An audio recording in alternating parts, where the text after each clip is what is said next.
Vyrui pasimatymo gale niekada neverta siūlyti moterį iškart eiti į kitą pasimatymą arba tartis į kitą pasimatymą. Padariau apie tai video, kuris yra paskutinis, kurį kėliau šitą kanalą.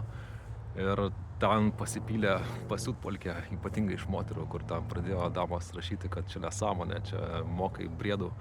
Aš nemokau, čia dalinuosi savo patirtim. Ir žodžiu rašė apie tai, kad jeigu čia man vyras po pasimatymo porą dienų neparašo, tai viskas, aš sakau next. Tai čia absurdas, vyrai, žinokit, čia yra absurdas ir paaiškinsiu kodėl.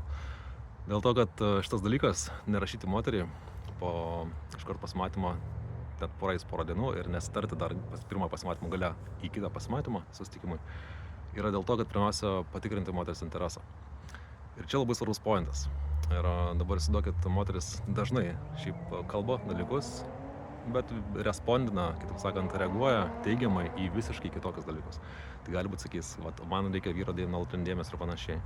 Bet iš tikrųjų, moteris yra kaip katės ir curiosity killed the cat. Tai reiškia, smalsumas pražudė katę. Čia toks perkeltinė reikšmė pasakymas. Moteris yra kaip katės ir katės yra labai smalsios.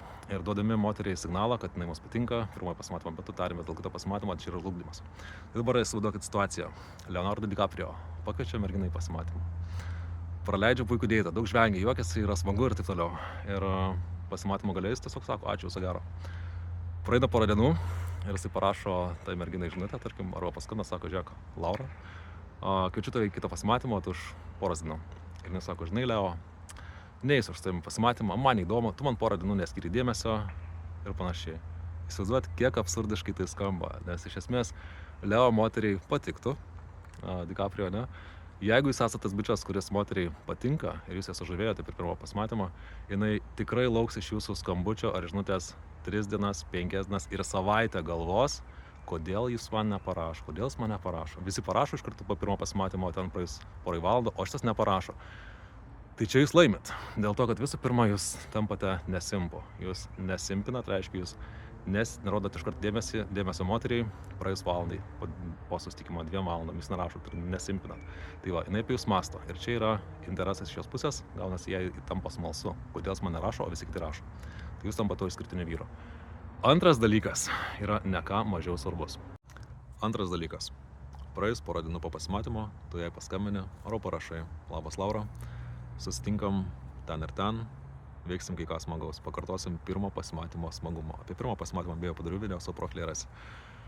Ir jinai sako, žinai, Andriau, ne, aš tam būsiu užsiėmus, kepsiu bulvinius blynus, arba ten kažką, eisiu su draugiam ten pašokti ir veiksim kažką kito, žinai, arba ir nesiūlo, jinai tau tada nesiūlo kito perkelti pasimatymą, pavyzdžiui, žinai, perkelkim į antradienį.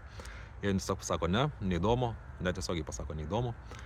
Tai jūs tiesiog, ką darot, jūs nustojat ją rodyti savo dėmesį. Ir tai buvo paskutinis kartas, kada jūs jai parašėt. Kodėl? Kad nešvaistyt savo energijos, kad netapti tais tokiais orbiteriais, kurie ten aplink moterį kaip aplink planetą, ten sukinėja, žinot, ten laikina storius, ten komentuoja, ten rašinėja, komentuoja nuotraukas ir panašiai. Nedarykit to, nešvaistykit savo energijos moteriams, kurioms jūs esat neįdomus. Atsiminkit labai svarbų dalyką. Moterys kuria taisyklės vyrams, kurie yra joms neįdomus. Ir moteris laužo savo taisyklės ir nusistatymus su vyrais, kurie jas labai traukia. Patinka toks turinys? Prenumeruok, sek, įmesiu daugiau. Iki.